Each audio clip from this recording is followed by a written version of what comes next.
Hello everybody, welcome back to the knowledge tablet. और आज के इस वीडियो में हम बात करने वाले हैं about the thugs of Hindustan.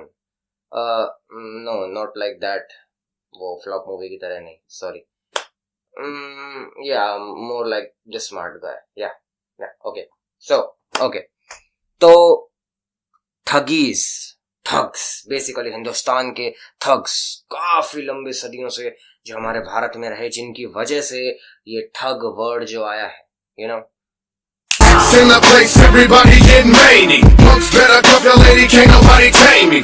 Okay, so let's get back to where we are. पढ़ते हैं, समझते हैं इनके बारे में। देखिए, ये एक ऑर्गेनाइज्ड गैंग था, प्रोफेशनल असैसिन्स का, प्रोफेशनल मर्डरर्स का। हिटमैन याद आ गई।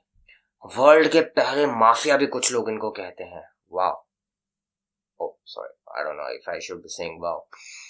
ये 13 से लेकर 19th सेंचुरी इंडिया, 13वीं शताब्दी से 19वीं शताब्दी, यानी कि 1200 वाले ईयर से लेकर के 1800 वाले जो ईयर्स गए, तब तक इंडिया में ऑपरेट करते रहे हैं। Infamous for the ritualistic assassinations, ritual को फॉलो करते हुए जब ये लोगों का मर्डर करते आए हैं, यानी कि कल्ट की तरह हो गए बेसिकली। गॉडेस काली के नाम पर, भगवान जो देवी माँ है, काली माँ है, उनके रिचुअल्स को फॉलो करते हुए बेसिकली सेक्रीफाइस करते आए हैं।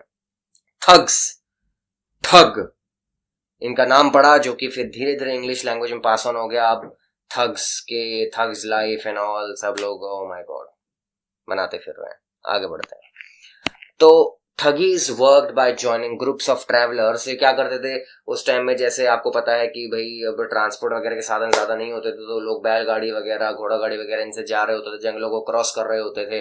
तो काफी ग्रुप एक साथ चलता था, यही सोच करके कि सेफ्टी रहेगी। अब ये लोग उनके बीच में लाइक ट्रैवलर्स ही घुस जाते थे, उनका ट्रस्ट जीतते थे और धीरे से अपने विक्टिम को सेलेक्ट करते थे, उसके आसपास अपना पूरा गैंग बना करके उससे दोस्ती यारी गांठ के, और रात के टाइम में उसको गला घोट करके मार देते थे। या तो किसी कपड़े से मारते थे, यहाँ पर हैंकरचीफ लिखा गया उसी के लिए, या फिर नूज, एक फांसी का फंदा साथ में रखा करते थे। इससे क्या होता था कि कोई खून खराबा तो होगा नहीं, कोई स्पेशल वेपन्स की रिक्वायरमेंट नहीं है जिससे पकड़े जाएं। आप अपने विक्टिम को रॉब कर सकते हो, उसको बरी कर सकते हो शांति से। इनके क्राइम के अंदर काफी हाई डिग्री का टीम वर्क चाहिए होता था, और कोऑर्डिनेशन अच्छा खासा, ये मिलकर कर पूरी प्लानिंग के साथ ये चीज करा करते थे। ठीक ग्रुप में घुसने से लेकर के अटैक को कैरी आउट करने तक टोटल इनका प्लान हिसाब किताब चलता था। Each member of the gang had a special function. सबका फंक्शन प्री डिसाइडेड था, पहले से तैयारी हो रखी होती थी कि कौन ट्रैवलर्स को फंसाएगा, कौन उनसे ढंग से बात करके उनका ट्रस्ट जीतेगा, कौन जो है नजर रखेगा, और कौन किल करने वाला है उस पर्टिकुलर बंदे को।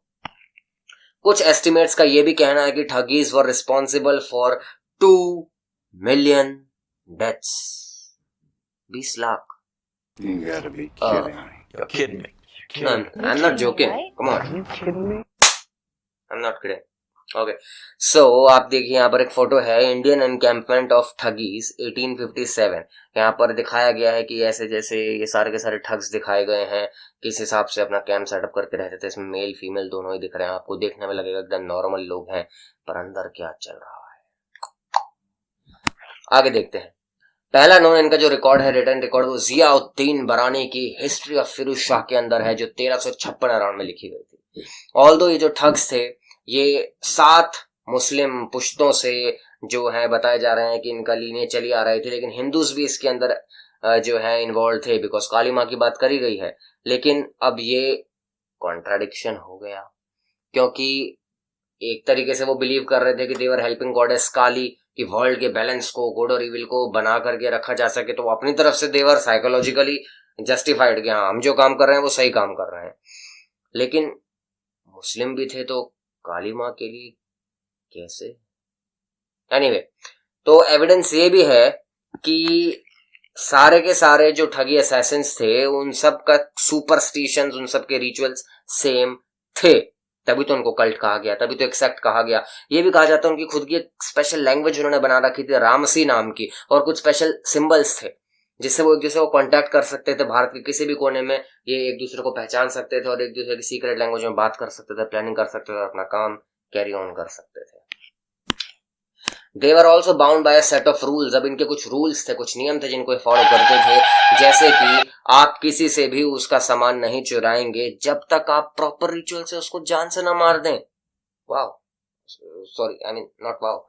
ब्राह्मण्स की अगर हम बात करें तो ब्राह्मण्स को नहीं मारा जाता था क्योंकि उनको प्योर माना गया। सिख को नहीं मारते थे क्योंकि उनको अनवर्दी मानते थे कि इसको क्या मारना है भाई, वैसे ही मारा पड़ा है। और औरतों की अगर बात करो तो उनको इसलिए नहीं मारते थे कि सारी औरतें काली माँ का अवतार हैं। तो अगर आप एक हेल्दी अमीर मेल हैं और ब्राह्मण नहीं हैं,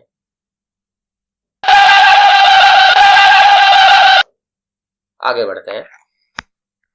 membership to the fraternity of Thuggees was often through hereditary lines, यानी कि दादा बेटा उसका बेटा उसका बेटा, इस हिसाब से ठग्स बना करते थे। कुछ किसी गुरु के साथ ट्रेन करते थे, ठग गुरु, माय गॉड, ठग्स के पास अपने गुरु भी हैं, और उनके अंदर ट्रेनिंग लेते थे। और कुछ साथ में ही लटक पटक के चल रहे थे, थोड़ा थोड़ा इन्वॉल्व होते रहते थे, सोचते थे हमें भी रिक्रूटमेंट हमारी भी हो जाएगी, हम भी रिक्रूट हो जाएंगे। कभी कभार जिन ट्रैवलर्स को मार दिया जाता था उनके बच्चों को ही अपने ग्रुप में इन्वॉल्व कर लेते थे, उनको पाल पोस के ठग बना देते थे, क्योंकि एक तो जब तक बच्चे रहेंगे साथ में तो शक कम पैदा होगा, लगेगा हाँ इन्हीं की औलादे होंगी, नॉर्मल बंदे होंगे, ये ठग नहीं होंगे। फिर ब्रिटिशर्स ने लॉ निकाला 1836 और 1848 के बीच में ठगी और डेकोइटी सप्रेशन एक्ट्स निकाले गए, जिसमें कहा गया कि कोई भी अगर प्रूव हो जाता है कि ठग के हिसाब किताब से रिलेटेड रहा है पहले या अभी है, तो ईस्ट इंडिया कंपनी के अकॉर्डिंग वो क्रिमिनल है और उसको पनिशमेंट दी जाएगी, इम्प्रिजन कर दिया जाएगा पूरी जिंदगी के लिए, और काफी हार्ड लेबर उससे कराया जाएगा। काफी स्ट्रेटेजीज जो है इम्प्लीमेंट करी गई थी इन लोगों को पकड़ने के लिए और इनका काम धाम रोकने के लिए, जैसे नए लॉस बनाए गए, जैसा कि मैंने आपको अभी बताया। और गैंग मेंबर्स जो पकड़े जाते थे उनको प्रेशराइज किया जाता था कि वो अपने बाकी गैंग मेंबर्स के बारे में बताएं, अपने दोस्तों के बारे में बताएं, और ज्यादा से ज्यादा ठग्स के बारे में इंफॉर्मेशन ली जाए, और लोगों को अवेयर किया जाता था बहुत ज्यादा कि इनका बिहेवियर कैसा होता है, ताकि वो इन चीजों में फंसे ना। Thuggees typically strangled their victims during the night, रात के टाइम में अटैक करते थे, सो जा बेटा वरना ठगी आ जाएगा। देखिए एक फोटो, कन्फेशंस ऑफ अ ठग नाम की किताब 1839 में लिखी गई बाय फिलिप मेडोज टेलर। उसके अंदर, ओ माय गॉड, क्या इन्होंने किसी ठग का इंटरव्यू लिया? पढ़ के मुझे भी कमेंट में बताइएगा इस बुक के बारे में, आप जानिए और मुझे बताइए, समझ में आ गया? सब मैं ही बताऊं क्या? According to the Guinness book of records, Behram, अरे भाई कैसा नाम है, बहराम, बेरहम होना चाहिए इसका नाम, the Indian thug holds the record as the most prolific murderer as a leader of a thuggee cult in Oudh district of Uttar Pradesh. आज के टाइम में उत्तर प्रदेश वाला जो ये रीजन है, उस टाइम में औध ब्रिटिशर्स के टाइम में, वहां पर 1790 और 1840 के बीच में उसने कम से कम 931 विक्टिम्स को मौत के घाट उतारा था।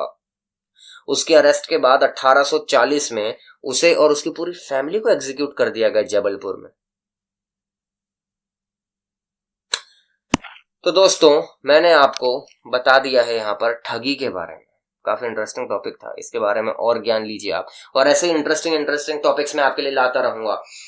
मगर आप लोग भी तो सपोर्ट कीजिए, लाइक कीजिए वीडियो को, शेयर कर दीजिए और चैनल को सब्सक्राइब कीजिए, बेल आइकन दबाइए, नोटिफिकेशन मिलेगा नेक्स्ट अच्छे वीडियो का। सी यू।